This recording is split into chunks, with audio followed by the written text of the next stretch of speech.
Саламатсыздар, урматтуу көрүүчүлөр. Биз Сауд Аравиянын Жидда шаарындабыз. Ассаламу алейкум. Нахну фил Арабия фил Мадинатун Жидда. Урматтуу көрүүчүлөр, биз бул көрсөтүүдө биринчи жолу өтүп жаткан Борбор Азия жана улумдагы араб мамлекеттеринин кызматташтыгы аттуу саммит жөнүндө айтып беребиз. Ошондой эле бул көрсөтүүдө президент Садыр Жапаровдун дал ушул иш чарага болгон сапарындагы кызыктар тууралуу сиздер менен бөлүшөбүз. Биз менен болуңуздар. Assalamu alaikum wa rahmatullahi wa barakatuh. Ahlan wa sahlan. Hoş geldiniz. واحنا سعيد انا سعيد جدا ان اراكم مره ثانيه. شكرا جزيلا على وقتكم الثمين. Vaqtınız, qabul vaqtınız üçün rastlıq buldum. وانا سعيد باللقاء. Siz güven jolukanga da buluştum. من الاول. Bana kadar kısa. اهلا وسهلا. Hoş geldiniz.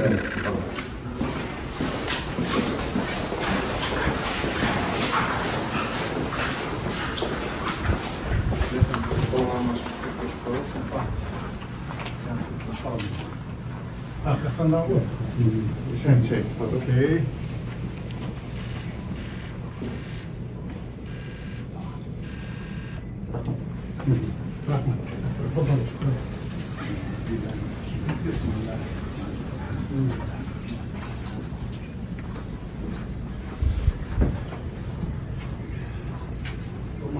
Doktor Muhammed Al-Nasser Muzaf sizden ayrılan жол ушпер каныма мен кубанычтамын. Глазго шаарында сиз Президент Садыр Жапаров азыр ушул саммит башталган чакта эки тараптуу жолугушууларды өткөрүүнү туура көргөн. Анткени бир дагы мүнөттү текке кетирбеш керек. Азыр болсо биринчилерден болуп ушул абройлуу делеген Ислам өнүктүрүү банкынын мүдүрү менен жолугуп жатат. Бул жолугушууда ушул банк менен Кыргызстандын кызматташтыгы тууралуу маселелер талкууланууда.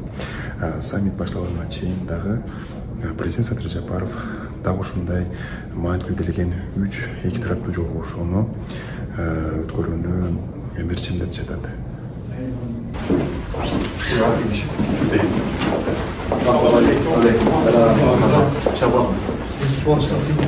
من افغانستان sizden жолугуп سعيد وشرف لي والتعرف بكم. Hoş geldiniz. Şada şada. شكرا والوقت المرافق ايضا. طبعا حصلنا الشرف لقاء السفير عده مرات. Бахрейн падышачылыгынын ханзадасы. Болсо ушул эле имараттын биринчи кабатында Кувейт өлкөсүнүн башчысы менен жолугуу алынып турат. Саммитке чейин болгону 1,5 саатка жетпеген убакыт бар. Ага чейин президент Садыр Жапаров 4 мамлекеттин башчылары менен маанилүү делеген маселелер боюнча жолугуп кетишип калуусу керек болчу. Азыр болсо эки жолугушуу өттү. Биз азыр эле урматтуу президентибиздин эки тараптуу жолугушуусу болуп өттү. Өзүңүздөр көрүп алыңыздар, бул Кыргыз Республикасы менен Бахрейн өлкөсүнүн делегация башчылары абдан жылуу, жакшы маанайда өттү. Анткени бул Бахрейн өлкөсүнүн падышасы тараптан Садыр Кожоевичтин Бахрейнге келип кетүүсүн суранып, аябай жакшы кабардай. Экинчиси, биз буга чейин Бахрейн менен алып барып жаткан жолубузда дагы бир жолу тастыктап, ушул өкмөт аралык комиссияны түзүп, жакында Бахрейнде министрлер бара турган болду. Туризм боюнча, коммерция боюнча банктардын жетекчиси ушул Кудай буйрса, ушул президентибиздин Бахрейнге келгенге чейин биз ушунун баарын иштеп чыгууну сүйлөштүк. Анткени Бахрейн дагы бул ар тараптуу Кыргызстан менен кызматташууга даяр. Жидда шаарында турабыз. Дал ушул шаардын өзүнө тартып турган өзгөчөлүгү Кызыл деңиздин жээгинде жайгашып, Аравия жарым аралындагы эң чоң порт мына ушул жерде. Бул порт Мекке шаарын өнүктүрүүгө дагы ошондой эле Жидда шаарын экономикалык жактан өнүктүрүүгө эң чоң салымын кошуп келет. Себеп дегенде дал ушул порт аркылуу экономиканын дарбазасы ачылган десек жаңылышпайбыз.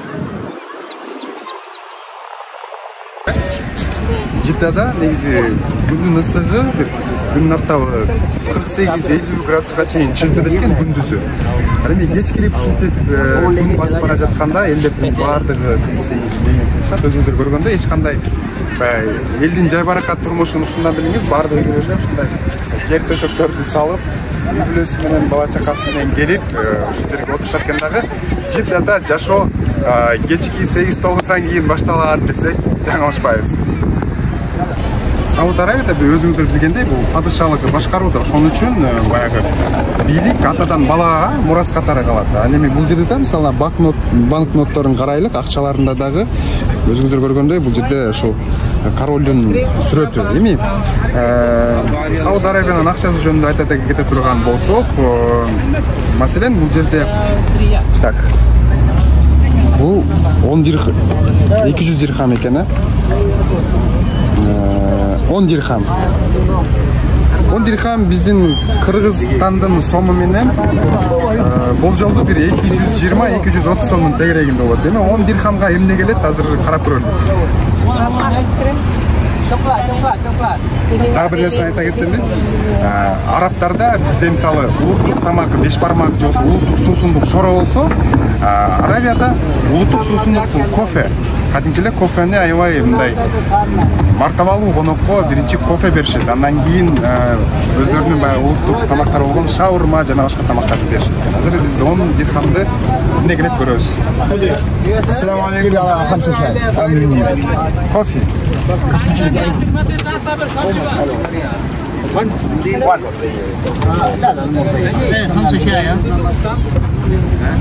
Кофе алам деп азыр 10 дирхамды берип, канча кайтарым берет болду. Бул арабтардын улуттук суусундугу. Бизде курма чай болсо, бул жакта кофе экен. Демек 10 дирхам. Бир кофенин баасы 8 дирхам, 2 дирхам кайтарым берди.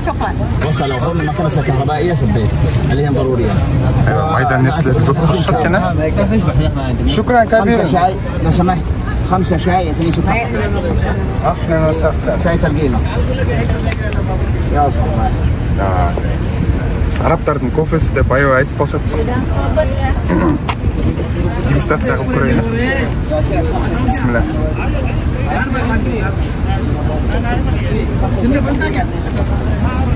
Астап жол.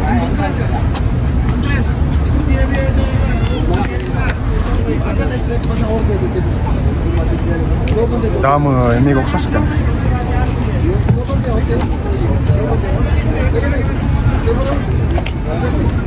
Курма чай менен чөөгөнүн аралашмасындай да экен, кофеси башкача экен. Мен ичип көргүлө. Давай. Борбор Азия жана Булундагы Араб мамлекеттери кеңешинин биринчи өтүп жаткан саммитине биз азыр пресс борбордон байкоо салуудабыз. Дал ушул саммитке президент Садыр Жапаров дагы катышып жатат. Саммитте катышуучулардын көңүлүн Кыргызстанда болуп жаткан экономикалык өзгөрүүлөргө бурду. Анда башчыбыз жашоо экономика жана дагы ГСПдин курулушу тууралуу сөз кылды. Biz hazır Müslümanlar için en büyük olan Mekke'de turabız. Bu yerge Prezident Sadır Japarov uşul Müslümanlarga büyük işler olan Mekke'ye gelip hazır umranın yolculuğunu kararı turabdı.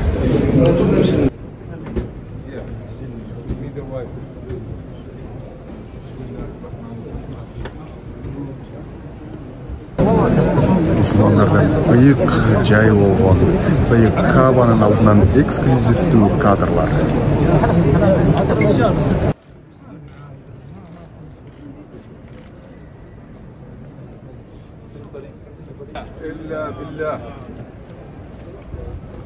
العلي العظيم العلي العظيم والصلاة والسلام Президент Садыр Жапаров азыр мусулмандардын ыйык ушул шаар болгон Меккеге ыйык Каабага келип өзүнүн зыяратын аткарып, азыр кыргыз эли үчүн, мамлекет үчүн дуа кылып, бата кылып, андан кийин азыр ушул зыярат өткөн соң ушул иш-чарадан чыгып бара жаткан чагыбыз.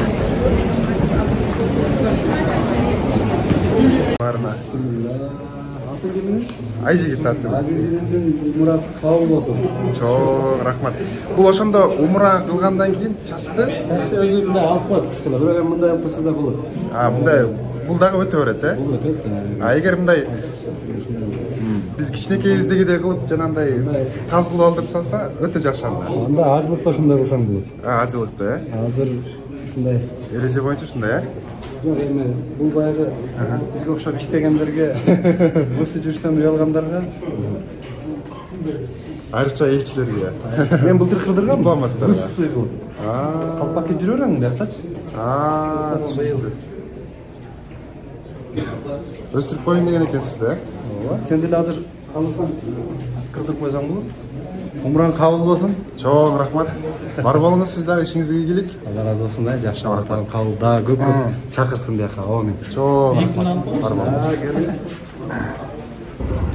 Арабский чай. Арабтардын чайы. Улуттук чайы.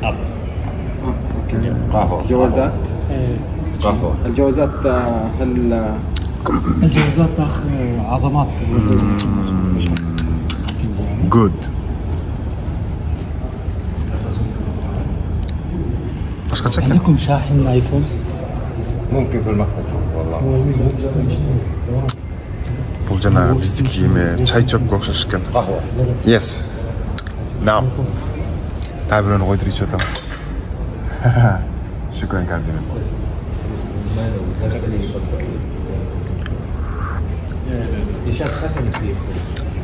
Чай чөп.